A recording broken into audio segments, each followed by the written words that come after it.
पहले तो मैं आप सब लोगों को बताना चाहूँगा कि इसमें कोई भी मेरा निजी पक्ष नहीं है, क्योंकि जो परसों की घटना है उस पर मैं अपने चुनाव ड्यूटी में एरिया मजिस्ट्रेट की ड्यूटी कर रहा था और जब मैं वहाँ पे पहुँचा तो वहाँ पे रोड को रोका गया था और मतदान का थोड़ा बहिष्कार चल रहा था। तो क्योंकि मैं अपनी प्रशासनिक ड्यूटीज़ पे था और चुनाव आयोग के और जो माननीय मेरे जो सीनियर अधिकारी हैं, जो उनके ऑन रिकॉर्ड जो हमारी सरकारी ड्यूटी होती है, हम उसी की पूर्ति वहाँ पे कर रहे थे। तो निजी तो इसमें कोई किसी प्रकार के मेरे विचार हो ही नहीं सकते, तो हमने वहाँ पे अपनी एक राजकीय कर्तव्य की पूर्ति। सर, एक सवाल ये उठता है कि जिस वक्त घटनाक्रम हुआ, क्योंकि आप ऑन ड्यूटी थे और जो थप्पड़ मारा है कतई न्यायोचित नहीं माना जाता, इमीडिएटली उसको अरेस्ट क्यों नहीं किया गया? हाँ, इमीडिएट जो अरेस्ट करने की जो एक जो प्रक्रिया रहती है, क्योंकि आपने देखा होगा कि नरेश जी इसमें खुद एक चुनाव लड़ रहे थे वहीं से,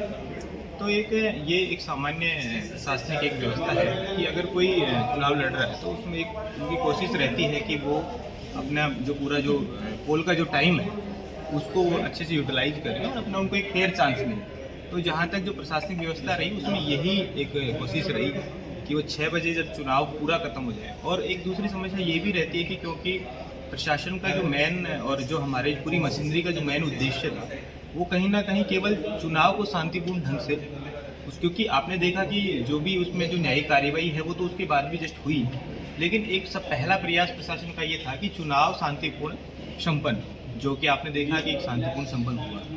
लोगों का उनकी इन हाउस मीटिंग थी, वो तो एक चर्चा का पार्ट है जो माननीय हमारे जो अध्यक्ष महोदय हैं राड़ी जी उन्होंने आपको बताई दी। बाकी जो डिसीजन है वो भी अध्यक्ष साहब के द्वारा ही किया जाना है चर्चा के बाद। सर्वसम्मति है उसमें? बिल्कुल 100% है। हम हमारे अध्यक्ष के प्रति पूरा एसोसिएशन उनके पीछे है, पूरे आरएस अधिकारी उनके पीछे हैं और राजस्थान के जितने भी कर्मचारी और अधिकारी संगठन वो भी इस बार एसोसिएशन के साथ जुड़े हुए हैं, तो बिल्कुल उनमें पूरा विश्वास। एक सर, ये लोकल असेसमेंट इस बात का हो रहा है, सवाल उठ रहा है कि आप एसडीएम हैं और चूंकि धरना के बाद बड़ी तादाद में लोग वहाँ पर आया था, क्या इंटेलिजेंस एज्यूम नहीं कर पाई थी कि इतना बड़ा घटनाक्रम होगा? दूसरी बात, जब इतना बड़ा घटनाक्रम हुआ तो फिल्मी स्टाइल में एक बंदा आता है बुलेट से और वहाँ पर फिर उसी मन से ललकारता और कहता है कि जो किया सही किया, तो इसमें प्रशासन इंटेलिजेंस का फेल्योर नहीं माना जा रहा है? मैं कोई कमेंट नहीं करना चाहूँगा क्योंकि ये मेरे जो दायरे से बाहर की बात है और एक बहुत ही अच्छा जो भी हमसे पुलिस और प्रशासन से जो उस स्थिति में जो बेस्ट बन पाया था वो किया भी है और आपने देखा भी। ठीक है सर। हमारे जो मजिस्ट्रेट महोदय हैं उन्होंने भी एक ये बात को रखा है, क्योंकि आपको ध्यान होगा कि विधानसभा में करीबन 300 बूथ होते हैं और ये बात कहीं से भी आ सकती है कि वहाँ पे जिला मजिस्ट्रेट साहब और एसपी साहब वहाँ पहुँचे, तो ये संभव भी नहीं हो पाता है कि क्योंकि आपको मैं बताना चाहूँगा कि हमें लगभग हम 10 आरएस अधिकारी उस विधानसभा में काम कर रहे थे, जिसमें 7 एरिया मजिस्ट्रेट के रूप में काम कर रहे थे, इसके अलावा आरओ एआरओ और पूरी जिला मशीनरी उसमें, तो वो हमारे जो कलेक्टर मैडम है उन्हीं के निर्देशन में ही वहाँ पे काम होता है, तो उनकी अपनी बहुत सारी जिम्मेदारियाँ होती हैं, तो वो व्यक्तिगत रूप में उनकी और चुनाव के दिन तो क्योंकि सूचनाओं का आदान प्रदान होता है और बहुत सारी सूचनाएँ माननीय आयोग को भी भेजनी होती है, तो उसमें मजिस्ट्रेट साहब की एक भूमिका रहती है, शायद ये रीजन रहा। आपने खुद एफआईआर लॉन्च कराई है?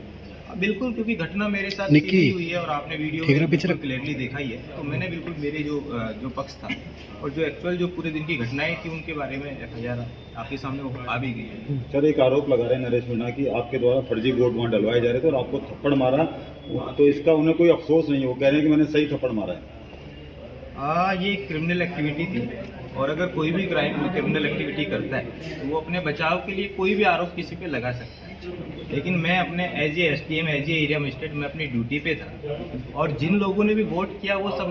अपने बैल जो समझदार लोग थे, सब अपने वोट हक का इस्तेमाल उन्होंने किया। इसमें ये बात कहाँ से आ जाती है कि मैंने कोई जबरदस्ती किसी से वोट दिया, ये तो संभव ही नहीं। हम तो हमारी राजकीय कर्तव्य को निभा रहे हैं। अब आरोप लगाना तो बड़ा आसान होता है, आरोप आप प्रूव करो ना, कुछ भी आप कोई बात को प्रूव करो,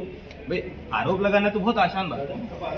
बीइंग अ विक्टिम, आप किस तरीके की कार्रवाई चाहते हैं पुलिस से? नहीं, मैं सबसे पहले आपसे निवेदन करना चाहूँगा, मैं इसमें विक्टिम अपने आप को मानता ही नहीं है। क्योंकि मैं अपना प्रशासनिक कार्य कर रहा था और उसमें विक्टिम होने जैसी बात है ही नहीं। जो भी वो एक आपराधिक गतिविधि हुई वो केवल आप उसको केवल मेरे साथ हुई ऐसा नहीं है, मेरी जगह कोई भी एसडीएम या कोई भी वहाँ पे अधिकारी होता उसके साथ भी वो घटना हो सकती थी। तो इसमें विक्टिम वाली कोई बात तो है आप मांग करते हैं कि पुलिस से कि कड़ी कार्रवाई करे, किस तरह की कार्रवाई हो? नहीं। आप देख ही रहे हैं कि काफी अच्छी कार्रवाई हो रही है, लगातार उसको जो संबंधित है उसको गिरफ्तार भी कर लिया गया है और उसमें नियमानुसार कार्रवाई होगी 100%। कानून का तो यही रहता है कि भाई वो पूरी तरीके से उस पर कार्रवाई। मामला आपसे जुड़ा हुआ है, पूरा टोंक जल रहा है, पूरा देवली जल रहा है, उनियारा जल रहा है, लोग प्रदर्शन कर रहे हैं, क्या कुछ अपील करना चाहेंगे उनको आप? मैं तो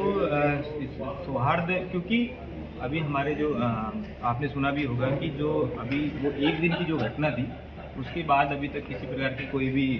जो हिंसा की घटनाएं अभी नहीं हुई है और किसी भी प्रकार की ऐसी कोई बात नहीं है। जैसा आप बता रहे हैं कि पूरा टॉक एकदम शांतिपूर्ण तरीके से है और ये जो घटना भी जिन लोगों के द्वारा की गई थी वो ज़्यादातर बाहरी लोग थे जिनको गिरफ्तार भी कर लिया गया पुलिस के द्वारा और उन पे नियमानुसार कार्रवाई भी की जाए। सर आप अमित जी क्या बैठक में कुछ